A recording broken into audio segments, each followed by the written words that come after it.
The amber liquid in my glass caught the dim light of the bar, creating golden fractals that danced across the polished mahogany counter. I traced the rim with my fingertip, barely listening to Marcus drone on about his cryptocurrency portfolio. This was a mistake. I'd known it the moment he'd suggested this place. The Meridian, an upscale bar where velvet curtains hung like theater drapes, and every patron looked like they belonged in a different tax bracket than mine. And that's when I realized the blockchain technology could revolutionize everything. Marcus continued, his teeth too white, his cologne too strong. I nodded mechanically, my navy dress suddenly feeling too tight around my ribs. Why had I agreed to this? Loneliness, probably. 3 years of working as an executive assistant had left my social life barren. A desert of declined invitations and rain-checked coffee dates. When Marcus from accounting had asked me out, I'd said yes before my brain could manufacture an excuse. The ice in my drink shifted, clinking softly. I took a small sip, letting the burn of whiskey ground me. Around us, conversations hummed, a symphony of clinking glasses, muted laughter, and the sultry jazz bleeding from invisible speakers. The air smelled of expensive leather, tobacco, and something darker. Something that made the hair on my arm stand at attention. Emma, are you listening? Sorry, yes. Blockchain. Revolutionary. I forced a smile, guilt needling my conscience. Marcus wasn't terrible. He was just not interesting, not dangerous, not... I cut that thought off before it could form fully. I need to use the restroom, I said, already sliding off the bar stool. My heels clicked against the marble floor as I navigated through the Thursday evening crowd. The bathroom was a sanctuary of white marble and gold fixtures, and I braced my hands against the sink, staring at my reflection. My brown eyes looked tired. Shadows beneath them betrayed too many late nights at the office, too many hours spent organizing someone else's life while mine collected dust. I adjusted my dress, reapplied my lipstick, a deep red that I'd bought on impulse, and never had the courage to wear until tonight. You're fine, I whispered to my reflection. Normal people go on normal dates. But even as I said it, something twisted in my stomach, a warning, a premonition. When I emerged from the bathroom, the atmosphere had shifted. It was subtle, like the moment before a storm when the air pressure changes and every animal knows to seek shelter. People's voices had dropped an octave. Eyes darted toward the entrance, and then I saw why. He stood near the bar's entrance, and the world seemed to rearrange itself around him. Dante Moretti, my employer, my boss for the past 3 years, the man whose coffee I prepared, whose meetings I scheduled, whose secrets I kept locked behind my teeth. He wore a black suit that probably cost more than my annual rent, tailored so precisely it looked like a second skin. His dark hair was pushed back, revealing the sharp architecture of his face. All angles and shadows, beautiful in the way a blade is beautiful. Dangerous. Precise. 2 men flanked him, hulking figures in dark clothes whose eyes constantly scanned the room. My breath caught in my throat. He never came to places like this. Dante Moretti operated from his office, that fortress of glass and steel on the 52nd floor, or from his estate in the hills. He attended private meetings, exclusive clubs, places where cameras weren't allowed and witnesses didn't talk. So why was he here? His gaze swept across the bar, methodical and thorough. And when those dark eyes landed on me, everything stopped. Time. Breath. Heartbeat. His expression didn't change. It never did. But something flickered in those depths. Something that made my skin prickle with awareness, recognition, possession. And beneath it all, something that looked disturbingly like fury.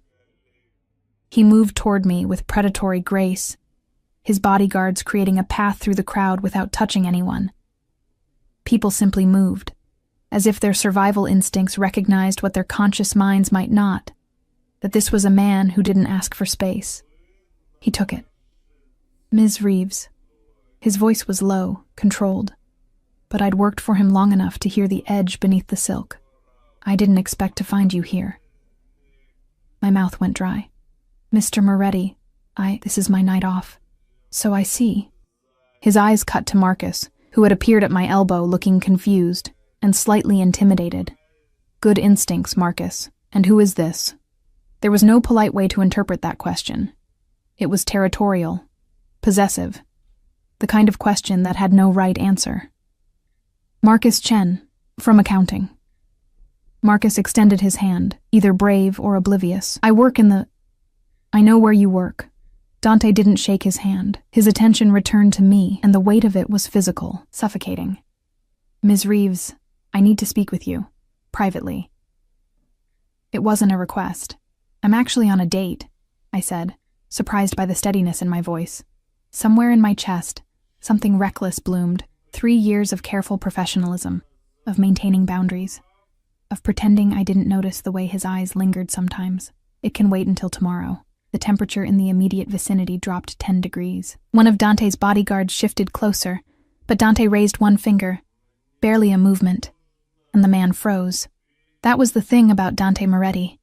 He didn't need to yell. He didn't need to threaten. His power was in the quiet, in the absolute certainty that he would be obeyed. A date. He repeated the words like they tasted wrong. His jaw tightened, the only sign of emotion crossing that controlled facade. You went on a date. It wasn't a question. It was an accusation. Yes. I lifted my chin, even as my pulse hammered against my throat. Is that a problem? We need to discuss your schedule for tomorrow. His words were clipped, precise. There have been changes that require interrupting my personal time. Something dangerous flashed in his eyes. Your personal time is my concern when it affects your performance. My performance has been exemplary for 3 years. The words came out sharper than intended. Maybe it was the whiskey. Maybe it was the way Marcus was standing there like a confused spectator at a tennis match. Maybe it was 3 years of swallowing everything I felt whenever Dante looked at me with those unfathomable eyes. Exemplary.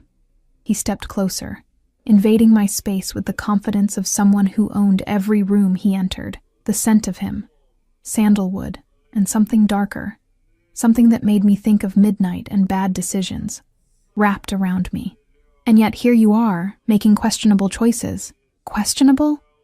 My hands clenched into fists. Going on a date is questionable? With him? Dante's gaze flicked to Marcus with such withering dismissal that I actually felt sorry for the man. Yes. Marcus cleared his throat. Look, maybe I should... That would be wise, Dante said, still looking at me. No. I turned to Marcus, guilt and anger warring in my chest. Marcus, I'm so sorry. This is inappropriate and unprofessional, and you don't deserve... It's fine. Marcus was already backing away, his survival instincts finally kicking in. We can reschedule. Or not. Yeah, he practically fled toward the exit. I watched him go, my jaw tight enough to crack teeth. When I turned back to Dante, the fury I'd been suppressing for 3 years finally found its voice. That was completely out of line, was it? He moved even closer, forcing me back against the bar. His bodyguards positioned themselves to block us from view, creating a pocket of privacy in the crowded space. You want to discuss what's out of line, Emma? He never used my first name. Never. It was always Ms. Reeves, maintaining that professional distance, that careful boundary between employer and employee. Hearing it now, in that low, dangerous tone, felt like a violation, like intimacy without permission. You had no right. I have every right. His hand came up, not touching me, but close enough that I could feel the heat of his palm near my cheek. Do you have any idea what you are to me? My heart stuttered. Your assistant. My assistant. He repeated it like it was the most ridiculous thing he'd ever heard. Yes, my assistant. The woman who knows where I am every moment of every day, who handles my communications, who has access to information that could destroy empires. His voice dropped to barely a whisper. The woman who could ruin me with a single phone call to the wrong people. Ice flooded my veins. We'd never spoken about this, about what he really was, what his business ventures actually entailed. It was an unspoken agreement. I organized his legitimate meetings and didn't ask questions about the ones that weren't in the calendar. I would never... I know. His hand finally made contact, his fingers curling around my jaw with surprising gentleness. That's not what concerns me. Then what? The words came out breathless. His thumb brushed across my lower lip, and my entire body responded, a traitorous flush of heat that made me hate myself, even as I leaned into his touch. What concerns me, he said, his eyes dark and intense, and burning with something I couldn't name. is watching you smile at another man. Watching you in that dress, his gaze dragged down my body and back up, possessive and hungry, a dress I've never seen before. Knowing you got ready for him. Knowing you laughed for him, you're jealous. The realization escaped before I could stop it. Jealous. He laughed, but it was a harsh, bitter sound, such a small word for what I feel right now. His other hand found my waist, pulling me against him, and I could feel the tension vibrating through his body. Control barely maintained, danger barely leashed. You don't own me, I whispered. Don't I? His forehead touched mine, and God help me, I didn't pull away. Tell me you don't think about me. Tell me you don't know exactly how I take my coffee because you've memorized everything about me. Tell me you don't hold your breath when I stand too close. I couldn't tell him any of those things because they would be lies. This is wrong, I said instead. Probably. His nose brushed against my cheek, his lips hovering near my ear. But you went on a date, Emma. You let another man look at you, touch you. His grip tightened. That's what's wrong. Dante, Mr. Moretti, one of his bodyguards spoke quietly. We have a situation. The spell broke. Dante stepped back, his expression smoothing into that impenetrable mask he wore like armor. But his eyes were still burning. We're leaving, he said. Not to his bodyguard. To me. I'm not going anywhere with you, yes. He grabbed my clutch from the bar, tucked my coat over his arm. You are. Because in about 30 seconds, some very interested parties are going to walk through that door looking for me. And you, Emma, are the last person who should be anywhere near me when they arrive. As if summoned by his words, the bar's entrance opened. 3 men in expensive suits walked in, their eyes scanning the crowd with professional efficiency. Dante's hand wrapped around my wrist. Not rough, but absolutely unyielding. Come with me now, or I leave you to explain to them why you're here. Your choice. He was already moving, pulling me toward a back exit I hadn't noticed before. His bodyguards fell into formation around us, and I had no choice but to follow or be dragged. The last thing I saw before we disappeared through the door was Marcus's abandoned drink on the bar, ice melting into expensive whiskey, and my reflection in the mirror behind it, a woman who looked like she'd just made a terrible, irreversible mistake. The alley behind the Meridian smelled like rain and garbage, a jarring contrast to the perfumed luxury we'd just left behind. Dante's grip on my wrist remained firm as he guided me toward a sleek black SUV idling in the shadows, its windows tinted so dark they looked like pools of oil. One of his bodyguards, the taller one with a scar bisecting his left eyebrow, opened the rear door. Dante released my wrist only to place his hand on the small of my back, guiding me inside with a gentleness that contradicted the steel in his movements. I slid across butter-soft leather seats, my heart hammering so hard I was certain everyone could hear it. Dante followed, settling beside me with predatory ease. The door closed with a solid thunk that sounded unnervingly like a vault sealing shut. Drive, Dante instructed. The privacy screen was already up, separating us from his men in the front. The vehicle pulled smoothly into traffic, and suddenly I was trapped in a confined space with the man I'd spent 3 years trying not to think about outside of office hours. The interior lights were dim, casting his face in sharp relief. All shadows and angles, beautiful and terrifying in equal measure. Who were those men? My voice sounded steadier than I felt. No one you need to worry about. He was texting rapidly on one of his phones, his jaw tight, provided you do exactly as I say. Anger flared bright and hot in my chest, burning away the fear. I'm not one of your soldiers, Mr. Moretti. You can't just... Can't what? He pocketed his phone, his full attention swinging to me like a spotlight. Can't protect you? Can't remove you from a situation where your presence could get you killed? Killed? The word stuck in my throat. You're being dramatic. Am I? He leaned closer, and I pressed back against the leather seat. Tell me, Emma, what do you think those men would do if they knew who you were? If they realized the woman sitting at that bar, looking absolutely... His gaze raked over me again, devastating, was the same woman who processes my financial transactions. Who knows my schedule? Who could testify about my whereabouts on any given day? The implications settled over me like a wet blanket. Heavy. Suffocating. They'd use me against you, I whispered. Or they'd eliminate you to eliminate the liability. His fingers found a strand of my hair that had escaped its careful styling, twirling it between his fingers. Do you understand now why I don't permit you to be visible? Why you work from my private office? Why you're not listed on any company directory? Why I've spent 3 years keeping you hidden? You never explained. I shouldn't have to. His voice hardened.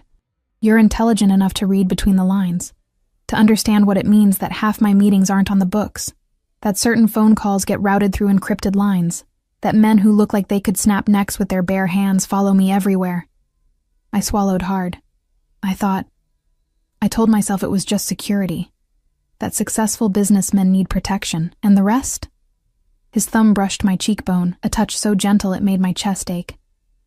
The parts you chose not to think about? I chose to keep my job. The admission felt like defeat, to pay my rent, to not ask questions. Smart girl. But he didn't sound pleased. He sounded resigned. Yet not smart enough to stay away from public places, not smart enough to avoid drawing attention to yourself. I can't live in a cage. The words burst out before I could stop them. I can't spend my entire life invisible because you've decided I'm some kind of liability. You're not a liability. His hand cupped my face, forcing me to meet his eyes. You're a vulnerability. My vulnerability. And in my world, that's infinitely more dangerous. The SUV turned sharply, and I grabbed the door handle to steady myself. Outside, the city lights blurred into streaks of gold and red. We were heading away from downtown, toward the hills where estates sprawled behind gates and security cameras. Where are we going? Somewhere safe. He released my face, but his hand found my knee, his palm warm through the thin fabric of my dress. My home. No. I tried to shift away, but there was nowhere to go. Take me to my apartment. Your apartment with the broken lock on the lobby door. The one where anyone could walk in and find apartment 4B? His fingers tightened on my knee. Absolutely not. How do you know my lock is broken? His silence was answer enough. You've been watching me. It wasn't a question. The realization should have terrified me. Instead, it sent a confusing thrill down my spine. For how long? Since the day you walked into my office 3 years ago, wearing a dress 2 sizes too big and shoes with worn heels, and told me you'd be the best assistant I'd ever had. A ghost of a smile touched his lips. You were right, incidentally. That's not an answer. It's the only answer you're getting. The SUV slowed, approaching a gate flanked by stone pillars. The gate swung open silently, apparently expected, and we drove through onto a winding driveway lined with manicured hedges. Dante Moretti's estate emerged from the darkness like something out of a Gothic novel, all stone and glass and sharp modern lines, lit from within by golden light. It sprawled across the hilltop, commanding a view of the entire city below. I'd scheduled deliveries here, arranged for contractors, even organized a charity gala in the gardens last spring, but I'd never been inside, never crossed the threshold from professional distance into personal territory. I can't be here, I said, panic rising in my throat. You can. You will. The SUV stopped beneath a portico, and Dante's door was immediately opened by another bodyguard. This one shorter, stockier, with eyes that missed nothing. You'll stay here tonight where I know you're safe. Tomorrow we'll discuss arrangements. Arrangements? But he was already exiting the vehicle, extending his hand to help me out. I stared at that hand, elegant fingers, calluses on the palm that suggested he did more than sign papers and make phone calls, a silver ring on his right hand engraved with symbols I didn't recognize. Taking his hand felt like accepting something I couldn't take back. I took it anyway. His fingers closed around mine, warm and sure, and he pulled me out into the cool night air. The scent of jasmine hung heavy in the darkness, mixed with the chlorine tang of what I assumed was a pool somewhere in the shadows. Marco will show you to a guest room, Dante said, gesturing to the shorter bodyguard. You'll find everything you need there. We'll talk in the morning. Wait. I caught his arm as he turned to leave. Beneath the expensive fabric, his muscles were solid, tense. You can't just kidnap me and then kidnap? His eyebrows rose. You came willingly. Under duress. Under protection. He covered my hand with his own. There's a difference. Is there? I searched his face for some sign of the man I'd worked alongside for 3 years. The controlled, distant employer who never raised his voice or showed emotion beyond mild disapproval.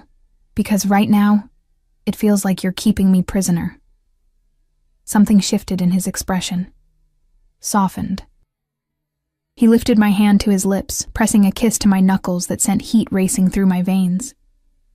If I wanted to keep you prisoner, Emma, you'd be in my bed right now, not in a guest room with a door that locks from the inside. His breath ghosted across my skin. But I'm trying to be a better man than my instincts want me to be, so go with Marco. Rest. And in the morning, we'll discuss why you felt the need to parade yourself in front of strangers when you've always known, that you belong to me. He released my hand and disappeared into the house before I could form a response. Marco cleared his throat diplomatically. This way, miss. I followed him in a daze, my mind spinning. The interior of Dante's home was exactly what I'd expected. Expensive, tasteful, cold, marble floors, modern art on the walls, floor-to-ceiling windows offering views of the city lights below. Everything perfect, everything controlled, like the man himself. Marco led me up a curved staircase to the second floor, down a hallway lined with closed doors. He stopped at one near the end, pushing it open. You'll be comfortable here, he said in accented English. Italian, probably. Most of Dante's inner circle had been with him since he emigrated from Sicily 15 years ago. If you need anything, there's a phone by the bed. Dial 0. Marco? I stopped him before he could leave. Those men at the bar. How dangerous are they? His expression remained carefully neutral. Dangerous enough that Mr. Moretti left a meeting to get you out of there. Dangerous enough that you shouldn't have been there in the first place. He paused. He's not trying to control you, miss. He's trying to keep you alive. He closed the door softly, leaving me alone in a room that was larger than my entire apartment. A king-sized bed dominated one wall, dressed in white linens that probably cost more than my monthly salary. French doors opened onto a balcony. An ensuite bathroom gleamed with marble and chrome. I kicked off my heels and walked to the balcony, pushing open the doors. The night air was cool against my flushed skin. Below, the city spread out like a carpet of stars, beautiful and distant and impossible to touch. My phone buzzed in my clutch. I'd forgotten I even had it. Marcus Chen. Hope you're okay. That was intense. Maybe we should just stay colleagues. I almost laughed. Poor Marcus. He'd wanted a simple date, and instead got pulled into whatever dark orbit surrounded Dante Moretti. Emma, I'm so sorry about tonight. Yes, let's definitely just stay colleagues. You deserve better. His response was immediate. You too. Be careful. But it was too late for careful. I'd stopped being careful the moment I'd accepted this job 3 years ago. The moment I'd seen Dante Moretti across his desk and felt that dangerous pull of attraction mixed with fear. Another text appeared, this one from an unknown number. Unknown. Sleep well, Emma. Tomorrow we negotiate the terms of your continued employment and your safety. D. I stared at those words, my heart rate picking up again. Terms. Safety. As if those things were negotiable. As if I had any choice in whatever came next.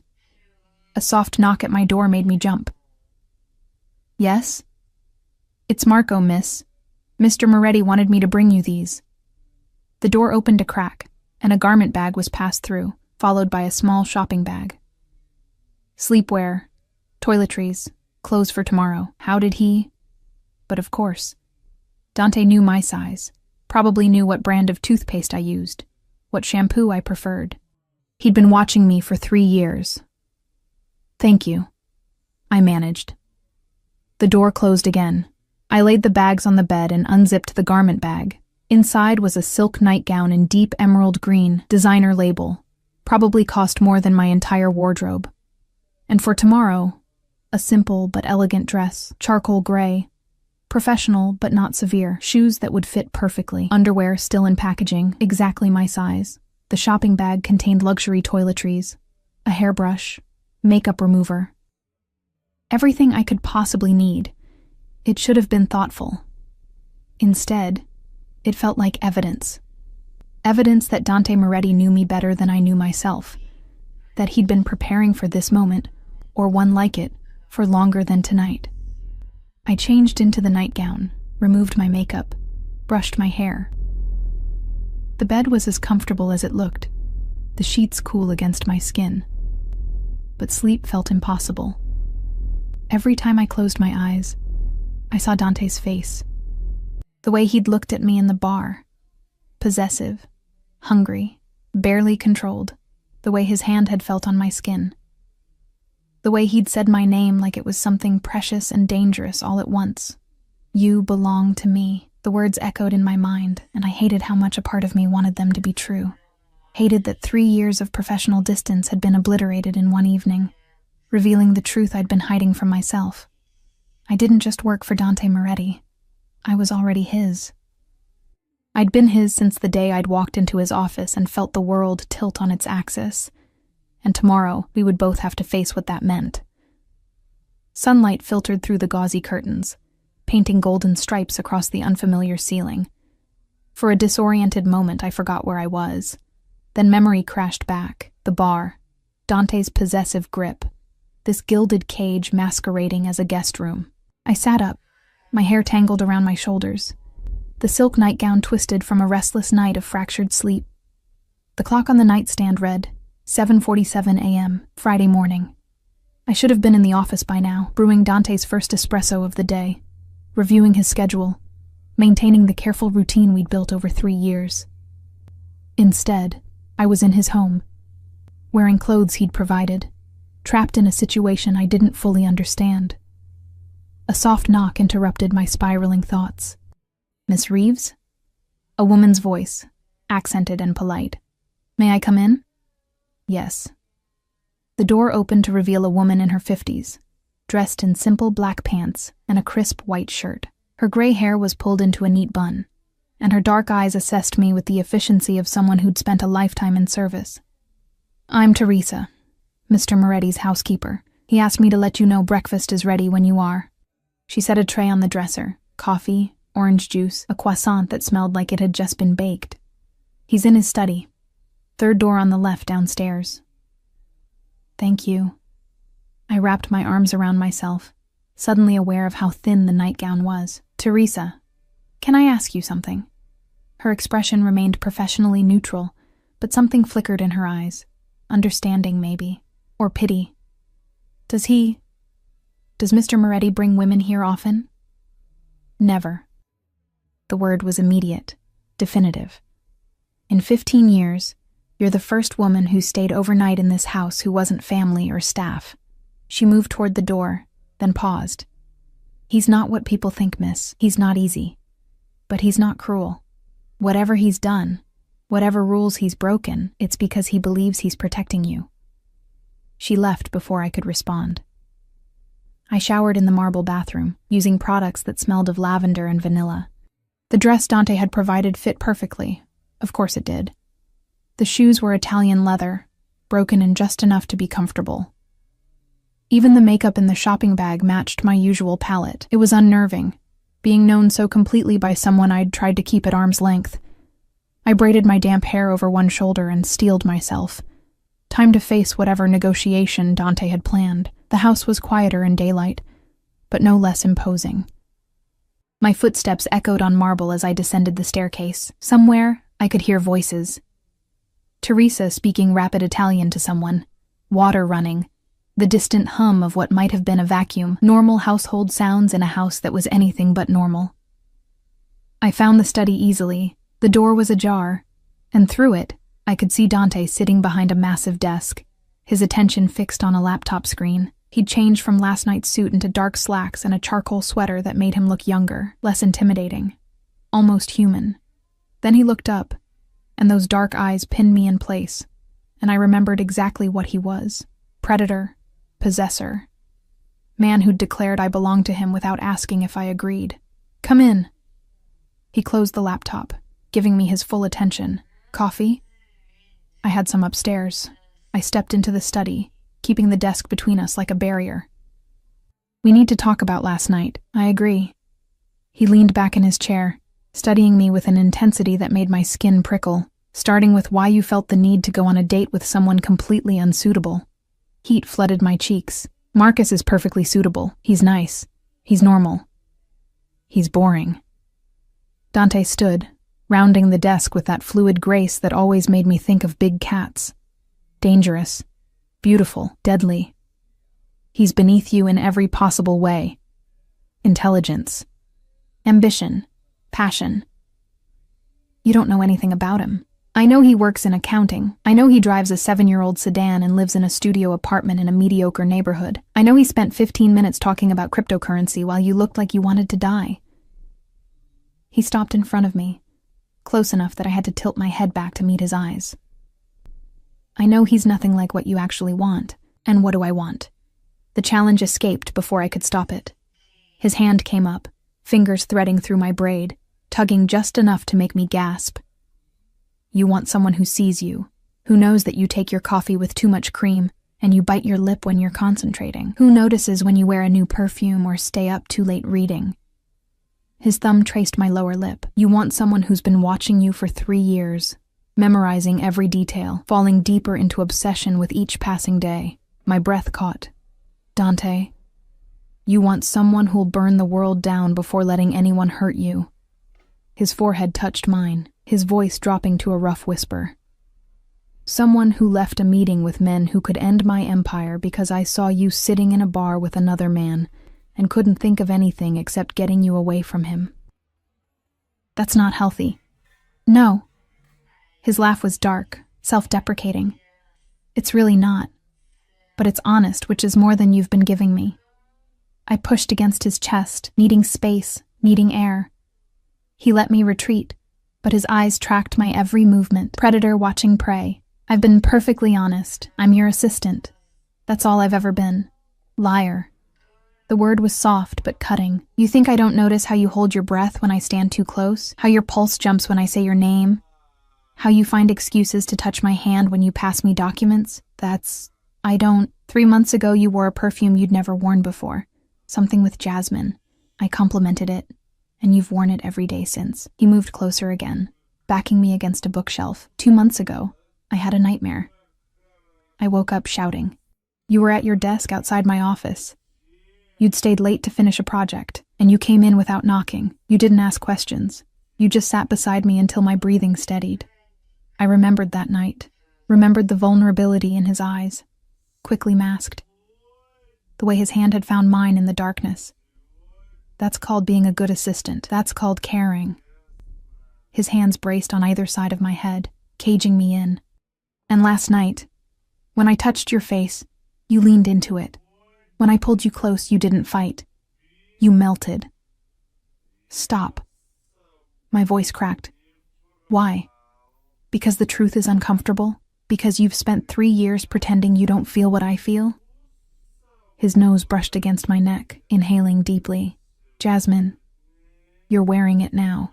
Dante, this can't happen. I pressed my palms against his chest, feeling his heartbeat thundering beneath the expensive fabric. You're my employer. There are rules. Rules. He pulled back enough to look at me, and the expression on his face was somewhere between amusement and frustration. Emma, I break rules for a living. I operate in spaces where laws are suggestions and morality is negotiable. And you're worried about workplace ethics? Someone has to be. Tears pricked my eyes, unexpected and unwelcome. Someone has to maintain some kind of boundary, because if I don't, if I let myself feel what I cut myself off, horrified by what I'd almost admitted. His eyes softened. What? Nothing. Emma. My name was a caress, a command. Finish the sentence. No. Coward. But he said it gently, his thumb catching a tear that had escaped down my cheek. Fine. I'll say it first. I'm in love with you. I have been for longer than I want to admit. And last night, watching you smile at another man, I realized I'm done pretending I can keep you at a distance. The world tilted. You can't be in love with me. Why not? Because... I gestured helplessly, searching for words that felt big enough for this moment. Because you're Dante Moretti. Because you're powerful and dangerous and completely out of my league. Because I'm just what? Just the woman I trust with my life? Just the person who knows me better than anyone? Just the reason I come to the office even when I could work from anywhere? His hands cupped my face, forcing me to see the truth in his eyes. You're not just anything, Emma. You're everything. A knock at the study door shattered the moment. We broke apart, or rather, I pulled away while Dante remained still, his jaw tight with irritation. What? His voice was sharp enough to cut glass. Marco opened the door, his expression apologetic. Boss, we have a problem. The men from last night, they've been asking questions about the woman you left with. The temperature in the room dropped. Dante's entire demeanor shifted. The vulnerable man disappearing behind a mask of cold calculation. How much do they know? Just that you left with a woman. Dark hair. Navy dress. They're checking security footage from the bar and surrounding businesses. Then we need to move faster. Dante turned to me, his expression unreadable. Emma, I need you to listen very carefully. Those men work for the Valentino family.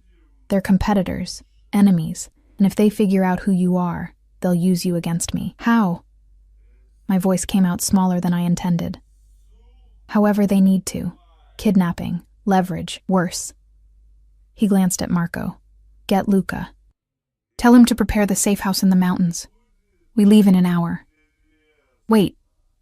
I grabbed Dante's arm as Marco disappeared. Mountains. Safe house. You can't just uproot my entire life because I made a mistake. His voice was hard, self-recriminating. I should have stayed away from that bar. Should have let you have your pathetic date with your mediocre accountant, but I didn't. I showed them that you matter, and now you're a target. The weight of what he was saying settled over me. This wasn't possessiveness or jealousy anymore. This was genuine danger, the kind that got people killed. For how long? I whispered. Until I can neutralize the threat. He pulled out his phone, already typing. Could be days, could be weeks. I have a life, Dante, an apartment, bills to pay.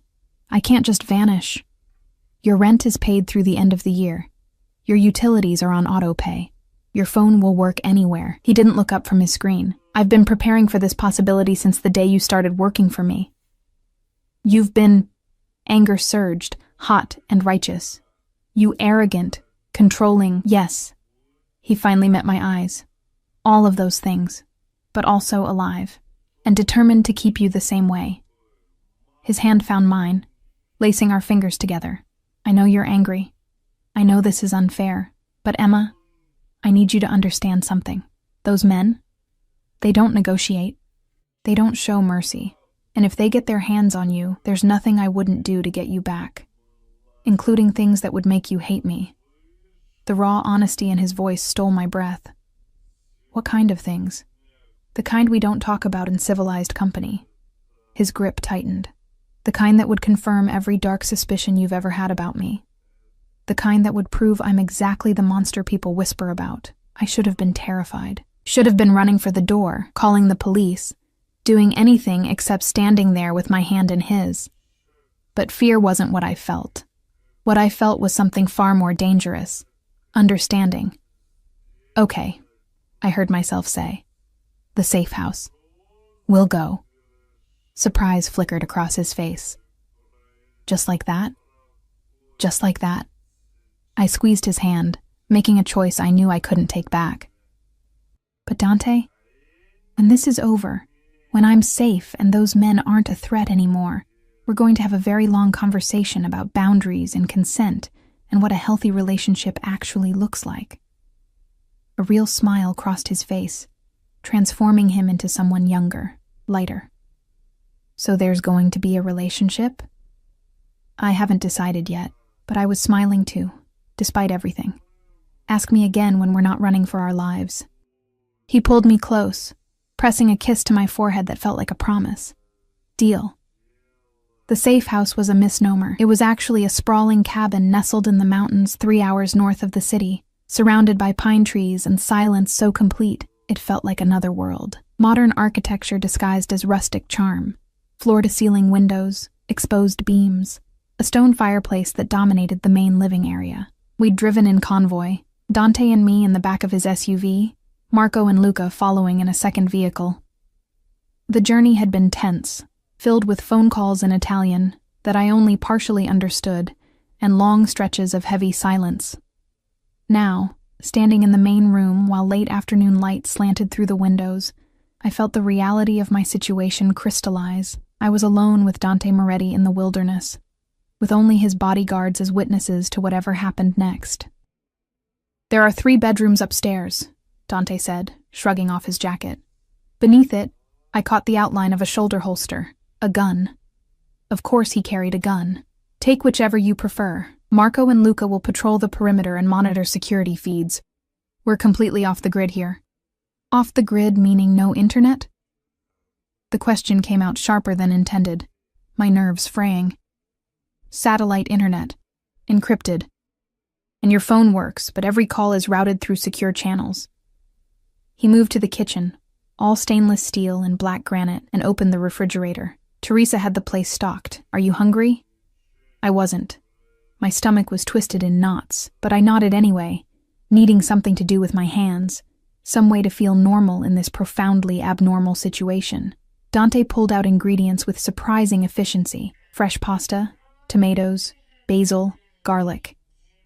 He moved around the kitchen like he belonged there, rolling up his sleeves to reveal forearms corded with muscle and scattered with scars I'd never seen before.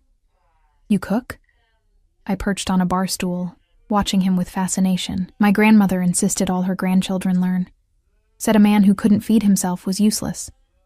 A ghost of a smile touched his lips. She had strong opinions about most things. Had? She passed 5 years ago. Heart attack. Quick. She would have wanted it that way. He set a pot of water to boil, then started dicing garlic with practiced precision. She's the one who raised me after my parents died. Taught me everything important. This was more personal information than Dante had shared in 3 years. I leaned forward, hungry for details, for anything that would help me understand the man behind the impenetrable facade. "How old were you when they died?" 12. The knife moved steadily, rhythmically. "Car accident." Or that's what the police said. My grandmother never believed it. She thought... He stopped, his jaw tightening. She thought it was the Valentino family. Revenge for some business disagreement my father had with them. The same family whose men were at the bar last night. Yes. He scooped the garlic into a pan, added olive oil. The sizzle filled the kitchen, followed by that distinctive aroma that made my mouth water despite my anxiety. My grandmother spent the rest of her life teaching me how to survive in a world where people like the Valentinos existed, how to be harder, smarter, more ruthless. "Is that when you decided to," I gestured vaguely, not sure how to phrase it, "become a criminal?" He added the tomatoes, crushed them with a wooden spoon. "I didn't decide. I inherited. My father's businesses, legitimate and otherwise, his debts, his enemies, his empire." He glanced at me, his eyes dark and unreadable. I was 18, barely out of school, and suddenly responsible for 50 people's livelihoods, and a network of operations I didn't fully understand. So I learned. Fast. The pasta went into the boiling water. Dante added basil to the sauce, tasted it, adjusted the seasoning. Every movement was controlled, competent, like everything else he did. "Why are you telling me this?" I asked quietly. "Because you should know who I am. What I am." He turned off the heat, faced me fully. "You should know that I've done things that would horrify you, that I've made choices most people would call monstrous, that the empire I've built is constructed on foundations of violence and fear. Are you trying to scare me away? I'm trying to be honest." He moved closer, bracing his hands on the counter on either side of me. "Because if we're going to do this, whatever this is, you need to know what you're accepting. I'm not a good man, Emma. I'm a man who does bad things for reasons I can justify, but you might not." I reached up, touching the line of his jaw, feeling the scratch of stubble beneath my fingertips. "And if I said I don't care, then I'd call you a liar." But his eyes had darkened with something that looked like hope, or dangerously naive. "Maybe I'm neither. Maybe I've spent 3 years watching you, seeing how you treat your employees, how you honored your grandmother's memory by funding a community center in her name, how you took care of Teresa's medical bills when her husband got sick." I traced the sharp line of his cheekbone. Maybe I've seen enough to know that you're more complicated than good or bad. His hand covered mine, pressing my palm against his face. You're going to destroy me, or you'll destroy me. Never. The word was fierce, absolute. I'd burn my entire empire to ash before I'd let anything hurt you. He kissed me then, and it wasn't gentle. It was desperate, claiming 3 years of suppressed desire compressed into one moment. His hands tangled in my hair, tilting my head back, and I opened for him, tasting garlic and frustration, and something sweeter underneath. I'd imagined this moment more times than I wanted to admit, late nights alone in my apartment, Dante's voice still echoing in my ears from some phone call or meeting, but imagination hadn't prepared me for the reality, for the way he consumed me, like I was air, and he'd been drowning. When we finally broke apart, both breathing hard, his forehead rested against mine. "The pasta's going to be overcooked," I whispered. "I don't care." But he pulled away, retrieving the pot from the stove with shaking hands. "Actually, I care. My grandmother would haunt me if I ruined perfectly good pasta." The absurdity of it, discussing pasta after a kiss that had rearranged my molecular structure, made me laugh. Real laughter. The kind that released tension and fear and left something lighter in its wake. Dante smiled, a real smile that crinkled the corners of his eyes and made him look almost boyish. "There she is." "Who?" "The woman who laughed at my terrible jokes during your interview, who wasn't intimidated by me even when she should have been." He drained the pasta, tossed it with the sauce. "I knew I was in trouble the moment you smiled at me." "Trouble?" "The kind that makes a man rethink his entire life." He plated the food, slid one across to me along with a fork and napkin. "Eat. You barely touched breakfast." The pasta was perfect. Al dente, the sauce rich with tomato and basil and garlic. I ate mechanically at first, then with genuine hunger, until my plate was empty and I felt almost human again. Better? Dante had barely touched his own food, watching me instead. "Yes." I set down my fork. "Thank you. For cooking. I gestured vaguely at everything. Not being a complete monster about this situation. The night's still young, but his tone was teasing, not threatening. As if summoned by the mention of night, the sun began its descent, painting the sky in shades of orange and purple. The temperature dropped, and Dante moved to start a fire in the massive fireplace. Soon, flames crackled and danced, casting golden light across the room. I curled up on the leather sofa, watching him work. He'd removed his holster, the gun now locked in a safe, he'd told me, and looked almost domestic in his sweater and slacks, tending the fire like this was a normal evening in a normal relationship. Except nothing about this was normal. "What happens next?" I asked when he joined me on the sofa, maintaining a careful distance that felt both respectful and frustrating. "After this threat is dealt with, depends." He stretched his arm along the back of the sofa, his fingers playing with the ends of my hair. "On what you want. I want the truth. All of it." I turned to face him. "I want to know exactly what you do. Who you really are. What being with you would actually mean." He was quiet for a long moment, staring into the fire. When he spoke, his voice was low, measured. "I run a network of operations throughout the city and beyond, some legitimate, real estate, restaurants, import-export, some less so. I move money for people who can't use traditional banking. I provide protection to businesses in certain neighborhoods. I broker deals between parties who can't afford to meet openly." He paused. "And sometimes, when negotiations fail, I authorize actions that solve problems permanently." "You mean killing people?" "I mean ensuring problems don't resurface." His eyes met mine, unflinching. "I don't do it lightly. I don't do it often. But yes, that's part of what I am." The fire crackled. Outside, an owl hooted in the darkness. "And the Valentino family? They want what I have. Territory, influence, respect." His hand found mine, threading our fingers together. "For years we've maintained an uneasy truce. They stay in their lanes. I stay in mine. But lately, they've been pushing.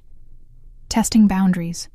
Last night was them gathering intelligence, seeing if I had vulnerabilities they could exploit. And now they know about me. Now they know I left a meeting for a woman. That I have something worth protecting. His grip tightened. Which means you're in danger until I can convince them that touching you would cost them more than they're willing to pay. How do you do that? His smile was cold, dangerous. By reminding them why people fear the Moretti name. By making it very clear that the consequences of harming you would be catastrophic. He raised my hand to his lips. By being the monster my grandmother trained me to be. A chill ran down my spine. But it wasn't entirely fear. It was something darker, more primal. The knowledge that this man would become a nightmare to protect me. I should be terrified of you, I whispered. You should be. His thumb traced circles on my palm. Any sane person would be running right now. Then maybe I'm not sane. I shifted closer, closing the distance between us, because all I can think about is how much I want you to kiss me again. Emma. My name was a warning and a prayer. If I kiss you again, I'm not going to stop. Then don't stop. Something snapped in him. His control, maybe. Or his resolve to be a gentleman. He pulled me into his lap, his hands gripping my hips as his mouth found mine. This kiss was different from the first. Deeper, hungrier, edged with the promise of what came next. I straddled him, my dress riding up, my hands buried in his hair. He made a sound low in his throat, his fingers digging into my flesh hard enough to leave marks. 3 years, he gasped against my neck. 3 years of watching you, wanting you, telling myself I couldn't have you. You have me now. I pulled back enough to look at him, to see the desire burning in his eyes. If you want me. If. He laughed, the sound rough. Emma, wanting you is the only thing I'm certain of anymore. He stood, lifting me with him like I weighed nothing. I wrapped my legs around his waist as he carried me toward the stairs, his mouth never leaving mine. Tomorrow, we'd deal with threats and danger, and the complicated reality of what we were becoming. Tomorrow I'd ask more questions, demand more answers, figure out how to navigate a relationship with a man who lived in the shadows. But tonight was for burning away 3 years of distance, for crossing every line we'd been too careful to approach, for discovering what it meant to belong to Dante Moretti in every possible way. He laid me on a bed in the master bedroom, his body covering mine, and as his hands began their exploration, I felt the last of my resistance crumble. I'd chosen this, chosen him. Whatever consequences came next, I would face them, but first, I would have this moment, this night, this man who looked at me like I was worth more than his empire. Mine, he whispered against my skin. Say it. And I did. Morning light filtered through unfamiliar curtains, and I woke wrapped in Dante's arms, his chest warm against my back, his breath steady against my neck. For a moment, I let myself exist in that space between sleep and waking where nothing was complicated, where I was just a woman being held by a man who'd whispered promises against my skin in the darkness. Then reality crept in with the sunrise. I was in a safe house in the mountains.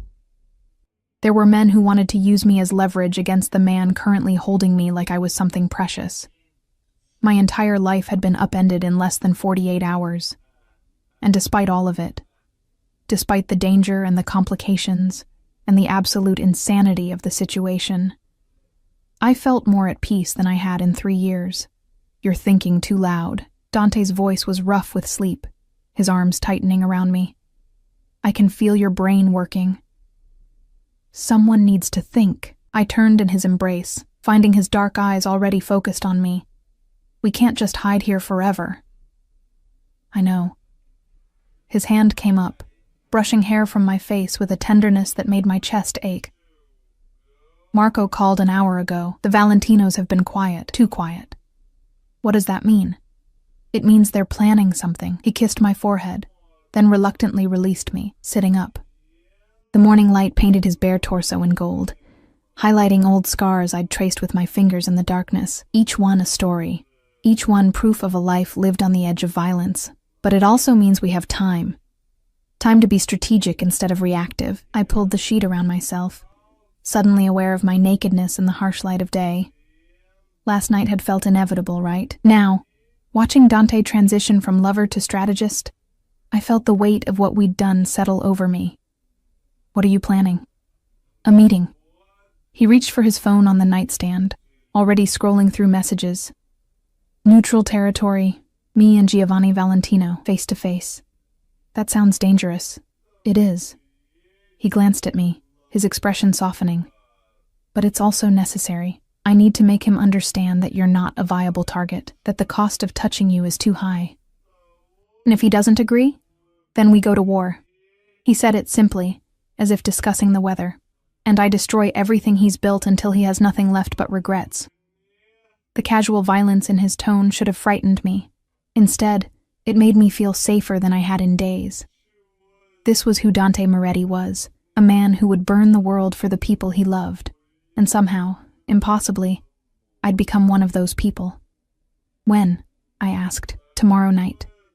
Giovanni agreed to meet at the Rossi estate. Don Rossi is old guard, respected by both families. He'll mediate. Dante set down his phone, giving me his full attention. You'll stay here with Marco and Luca. The property is secure. No one knows about it except my most trusted people. I don't like being left behind, and I don't like putting you in unnecessary danger. He moved closer, cupping my face in his hands. Emma, I need you to understand something. What I'm about to do, what I might have to do, it's not something you should witness. It's not the man I want you to see. I've seen enough to know who you are. No. His thumb brushed across my lips. You've seen me in control, civilized. But tomorrow night I might have to be something else.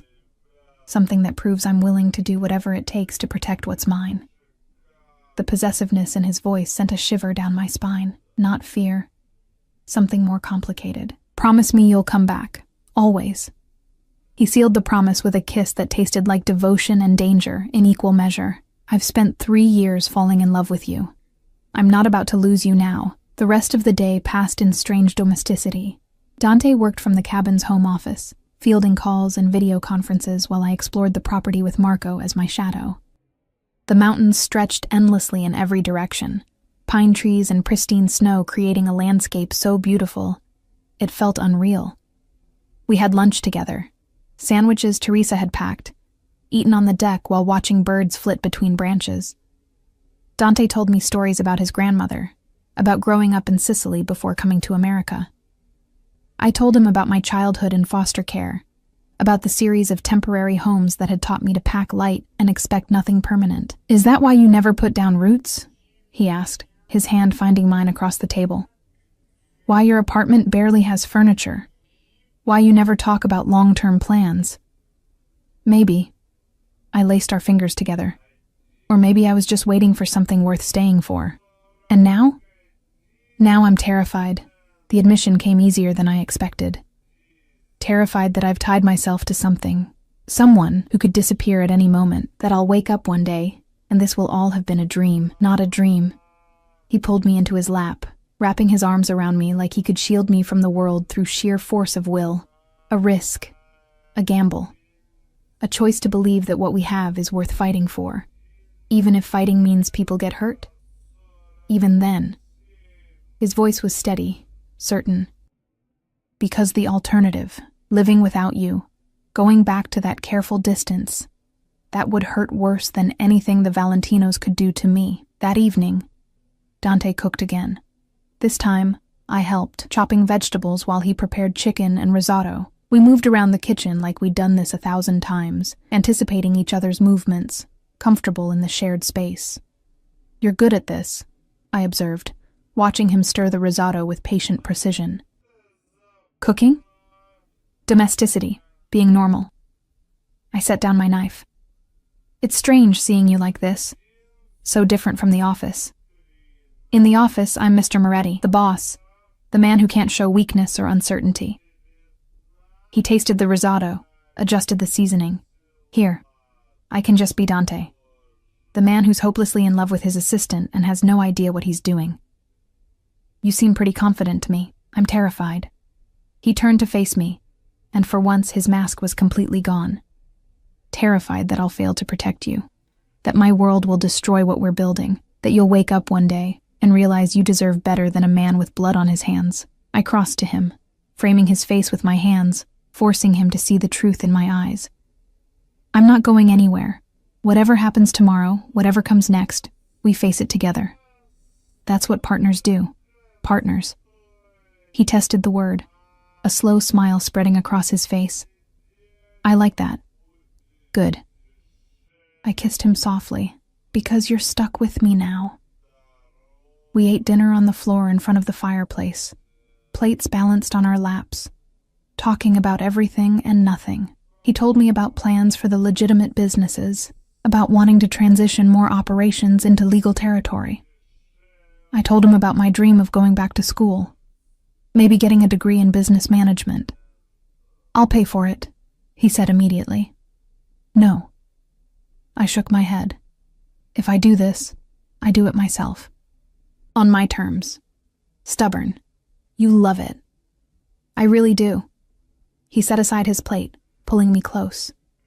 Everything about you, your stubbornness, your strength, the way you refuse to be intimidated even when you probably should be. We made love again that night, slower this time, savoring each touch, each whispered confession. And when we finally fell asleep tangled together, I felt something I'd never felt before. Home, not a place. A person. This dangerous, complicated, impossible man who'd somehow become essential to my existence. Morning came too quickly. Dante was already awake when I opened my eyes, dressed in a dark suit, his expression serious as he checked his phone. It's time? I asked, sitting up. Soon. He came to the bed, sitting on the edge, his hand finding mine. Marco will stay with you. Luca comes with me. If anything goes wrong, if you don't hear from me by midnight, Marco has instructions to take you somewhere safe. New identity, new life. Don't. I squeezed his hand hard enough to hurt. Don't talk like you're not coming back. I'm being realistic, then be realistically optimistic. I pulled him down for a kiss that tasted like desperation and hope. Come back to me. That's an order. Yes, ma'am. His smile was genuine, if tinged with sadness. I love you, Emma Reeves. In case I haven't said it enough, you haven't. I touched his face, memorizing every detail, so you'll have to come back and say it 1,000 more times. Deal. The hours after Dante left crawled by with agonizing slowness. Marco tried to distract me with conversation, with offers of food I couldn't eat, with reassurances that everything would be fine. But all I could do was watch the clock and wait. 8 o'clock. The meeting was starting. 9 o'clock. Still no word. 10 o'clock. My phone remained silent. By 11. I was pacing the living room like a caged animal, my imagination conjuring increasingly horrible scenarios. Dante bleeding out in some warehouse. A betrayal, an ambush. All the ways this could go wrong. Miss Reeves, you need to sit down, Marco said gently. The boss knows what he's doing. Does he? I rounded on him. Or is he so focused on protecting me that he's making himself vulnerable? Marco's expression softened. He's been preparing for this confrontation for years, since before you came into his life. The Valentinos have been a problem for a long time. Tonight is just the final move in a very long game. What aren't you telling me? He hesitated, then sighed. The man who drove the car that killed Mr. Moretti's parents. He was a Valentino soldier. The boss is known for 15 years. He's been patient, strategic, building his power until he was strong enough to face them. This is about revenge. It's about justice. Marco's jaw tightened, and about ensuring his family, his future, is safe. That includes you, miss. My phone buzzed. I grabbed it so fast I nearly dropped it. Dante, it's done. Coming home. Relief flooded through me so intensely my knees almost buckled. Marco steadied me with a hand on my elbow. See? I told you. But I wouldn't truly believe it until I saw him. Until I could touch him and confirm he was whole and safe. 20 minutes later, headlights cut through the darkness. I was at the door before the vehicle even stopped, my heart hammering. Dante emerged from the SUV, and even in the dim light, I could see he was unharmed. No blood, no visible injuries. Just my dangerous, complicated man, walking toward me with purpose. I ran to him, and he caught me, lifting me off my feet, burying his face in my hair. "I'm okay," he murmured. "I'm okay. It's over." "What happened?" I pulled back to look at him, searching his face for answers. Giovanni and I came to an understanding. His smile was sharp, predatory. He knows that touching you means war. War that would cost him everything. He also knows that I have enough evidence of his illegal activities to bring down his entire operation if he tries anything. Mutually assured destruction. Exactly. He set me down, but kept his arms around me. "We'll never be friends, but we have a truce. One that includes you being completely off limits. So I can go home? Back to my life?" "Yes." He hesitated. "If that's what you want." I looked up at this man who'd turned my world upside down, who'd been watching me for 3 years, falling in love with me while I'd been doing the same. Who'd risk everything, his empire, his life, to keep me safe. "I want to go home," I said slowly. "But home isn't my apartment anymore. It's wherever you are." His eyes darkened with emotion. "Emma." "I'm not naive." I touched his chest, feeling his heartbeat beneath my palm.